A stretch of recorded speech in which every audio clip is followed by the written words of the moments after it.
Hi everyone, welcome back to this channel. In this Butterbear collaborations event in Heartopia, you can play this fun board game, this one. You can fund this game using dice, but did you know there's a special feature that lets you to control the dice roll and choose exactly how many steps you want to move?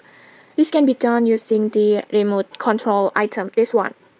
And the best part is that you can get the remote control for free. And if you don't know how to get it yet, just check out the link in the descriptions for the full guide. And then now here's how it works. First, just tap on the remote control icon, this one, to activate it.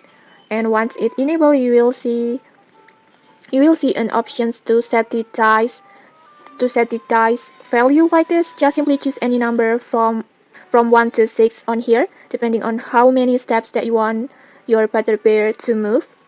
So just simply select the number that you want. For example, I want to choose 5, like this. So your Butterbear will move automatically like this. And it will making it much easier to land on specific tiles and plan your route around the board. And okay, that's how you can control your dice rolls in Butterbear Island game in Heartopia. If you found this helpful, don't forget to like, comment, and subscribe for more tutorials. Thanks for watching and see you!